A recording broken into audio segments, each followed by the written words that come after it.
नमस्कार। इंडियन खबर और प्रदेश खबरी की संयुक्त यूपी यात्रा चल रही है और इस वक्त हम आ चुके हैं टिकट के प्रबल दावेदार प्रवीण पौनिया के पास, जो कि आरएलडी के युवा नेता हैं और टिकट में उनका भी नाम चल रहा है। ऐसी चर्चाएं तेज हैं कि इस बार कहीं ना कहीं युवा प्रत्याशी को आरएलडी लेकर आ सकती है। ऐसे ही शख्सियत से हम बात करेंगे और जानेंगे उनसे कि क्या है उनकी रणनीति और क्या है उनका मूड इस विधानसभा चुनाव को लेकर। बहुत बहुत स्वागत है प्रवीण पौनिया जी आपका।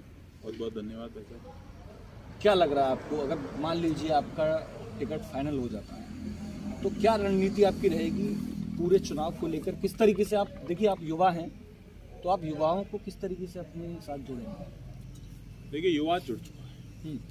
युवा न केवल मुरसान, न केवल सादाबाद में, इस हाथरस जिले में है। युवा पूरे पश्चिमी उत्तर प्रदेश में, पूरे उत्तर प्रदेश में विपक्ष के साथ जुड़ चुका है। किसान आंदोलन में भी सक्रिय रहे थे क्या? और क्या आप किसान आंदोलन में जितनी भी कुछ मीटिंग हुई थी उनको आपने अटेंड किया था? देखिए, किसान आंदोलन में हम शुरुआत से ही सक्रिय थे। अच्छा। हमने यहाँ से गाड़ियाँ भेजी, लोगों को भेजा। हमारी पार्टी आधिकारिक तौर पे तो कोई भी पॉलिटिकल पार्टी वहाँ से नहीं जुड़ी हुई थी, लेकिन ये सब जानते हैं, आप भी जानते हैं कि राष्ट्रीय लोकदल के ज़्यादातर लोग, जो उस आंदोलन का बेस था गाजीपुर बॉर्डर पे, वो राष्ट्रीय लोकदल के ज़्यादातर लोग। हमने गाड़ियाँ भेजी, हम महापंचायत में भी गए, जो किसान पंचायत मुजफ्फरनगर में गई। उसके बाद गाजीपुर बॉर्डर पे भी गए थे, गाड़ियाँ भेजी, बसें भेजी, पूरी तरह से सक्रिय भूमिका निभाई। राकेश टिकैत जी ने उसकी सराहना की, काफ़ी सक्रिय भूमिका हमने निभाई। अच्छा, देखिए ये जाट बाहुल्य क्षेत्र है, मोस्टली मतलब ज़्यादातर जाट वोट है यहाँ पर। आप भी जाट हैं, मान लीजिए कांग्रेस ने भी जाट उतारा तो बीजेपी भी किसी जाट को ले आई, तो मुकाबला फिर ये ट्रायंगुलर हो सकता है ना? डैमेज कंट्रोल कैसे करेंगे फिर आप?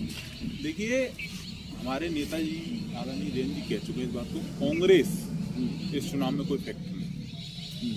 और सादाबाद लेकिन आपको पता हो कि आप ही की पार्टी के कद्दावर नेता, जो कि पूर्व में भी चुनाव लड़े थे, वो अब कांग्रेस में चले गए हैं। अगर उनको टिकट मिला तो कहीं ना कहीं डैमेज तो होगा, इस बात से तो कोई दो राय है नहीं।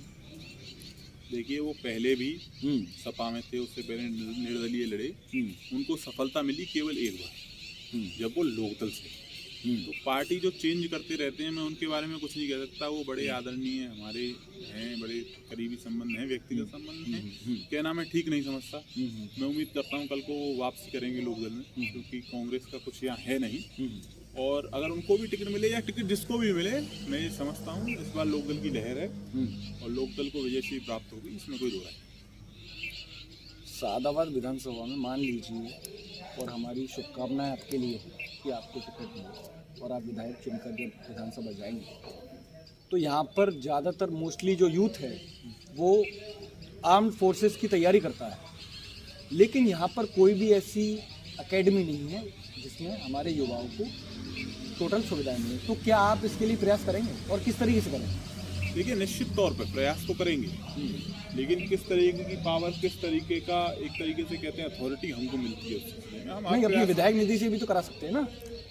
देखिए, विधायक निधि से क्या क्या कराना है, क्या मूलभूत सुविधाएं देनी है, वो सब प्रयासरत रहेंगे कि स्टेज हम चाहेंगे विधायक निधि से ऊपर का काम हो।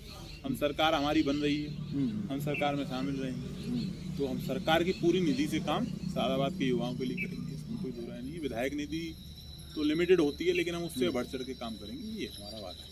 इसका मतलब आप पूरी तरीके से जो है उत्साहित हैं कि बस आपकी सरकार बनने जा रही है। तो ये बताइए कि ये जो तीनों कानून वापस लिए गए, इसका चुनाव पर कुछ असर पड़ेगा कि नहीं पड़ेगा? देखिए, ये जो कानून है, ये जब ही ले लिए जाते जब किसानों ने आंदोलन शुरू किया था, तो निश्चित तौर पर जो इतना बड़ा विरोध पैदा हुआ है वो नहीं होता। लेकिन एक बार विरोध पैदा हो गया, आप साल भर लटकाए रखे कानून, किसानों को लटकाए रखे, किसान वहाँ बैठे रहे, 600 से किसान ऊपर मर गए, उन मौतों का बदला तो लिया जाए। तो जनता बिल्कुल भी तैयार नहीं है। जनता तो इस सरकार को उखाड़ आपकी सरकार बनेगी तो उन 700 किसानों के लिए क्या करेंगे?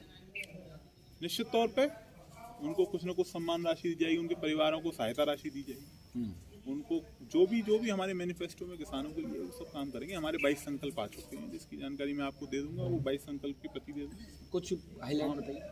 जैसे युवाओं के लिए 1 करोड़ नौकरियाँ, किसानों के लिए जो ये सरकार 6,000 रुपये दे रही है, उसको 12,000 15,000 करने का प्रावधान। अच्छा जी। फर्टिलाइजर सब्सिडी है, बहुत से ऐसे मुद्दे हैं जैसे हाई कोर्ट की बेंच है पश्चिम उत्तर प्रदेश में, ये सब वादे पूरे किए हैं निश्चित तौर पर। जैसे हाई कोर्ट की बेंच आपकी जो संकल्प पत्र होता है उसमें है? निश्चित तौर पर हर चीज़ से युवाओं के लिए, किसानों के लिए हर चीज़ से मुद्दे उठाए गए हैं हमारे संकल्प पत्र में, उनको पूरा किया जाएगा।